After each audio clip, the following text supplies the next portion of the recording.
Salut les amis, bienvenue dans cette nouvelle formation consacrée à PHP et MySQL.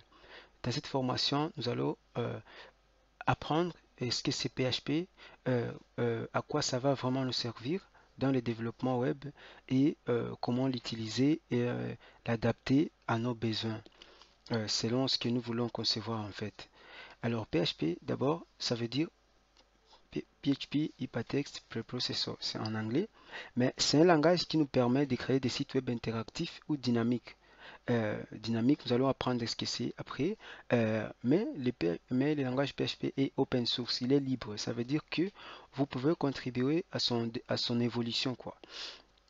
Il existe des sites web statiques, ce sont des sites réalisés uniquement à l'aide des langages HTML et CSS, ce qui je suppose que tout le monde devrait déjà connaître.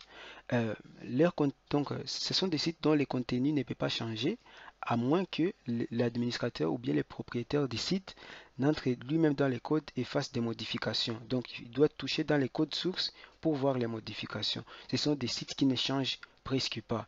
C'est les cas des sites vitrines, les sites qui représentent par exemple une entreprise, une boîte et tout. Voilà. Il existe aussi des sites web dynamiques. Ce sont maintenant des sites dont le contenu peut changer sans l'intervention du propriétaire du site ou bien du développeur.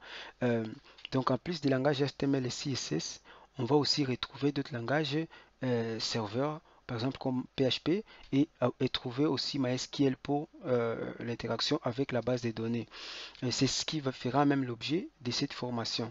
On peut avoir quelques exemples des sites web dynamiques, par exemple Facebook, YouTube et Twitter et les autres. Voilà.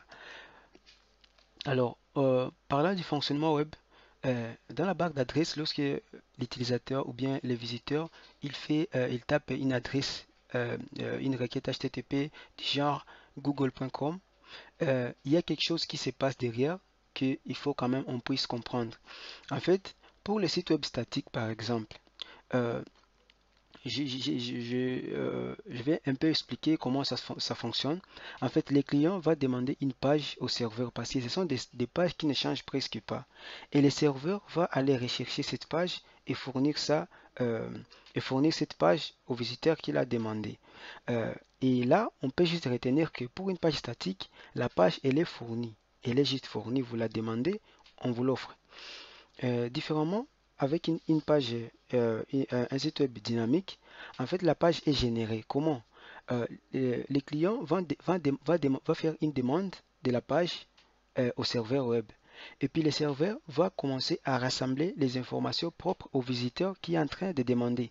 Par exemple, les informations que Emmanuel va demander, ça ne sera pas les mêmes informations que William va demander. Ça ne va pas être les mêmes informations. Et après, le serveur va générer cette page et la fournir au visiteur qui l'a demandé. Donc, pour un site dynamique, la page est générée, mais pour un site web statique, la page est fournie. C'est la simple explication que j'ai trouvée. Alors, l'objectif de cette formation, c'est d'apprendre les bases en PHP afin d'être capable de réaliser des sites web dynamiques adaptés aux besoins de ce qu'on veut faire, de ce que le programmeur veut faire. Par exemple, un blog, un forum, un site vitrine, dynamique bien sûr. Par exemple, s'il y a déjà une page de contact sur un site web, déjà ce n'est plus statique, ça devient dynamique. Aussi, un site web e-commerce, pourquoi ne pas faire ça une application, etc. Maintenant, quels sont les prérequis pour apprendre pour suivre cette formation? Des grâces, il serait mieux que vous soyez au moins capable d'apprendre, d'utiliser les langages de balisage HTML, aussi les langages de mise en forme, ce qui est les CSS. Voilà, c'est ce qu'on peut dire pour le moment.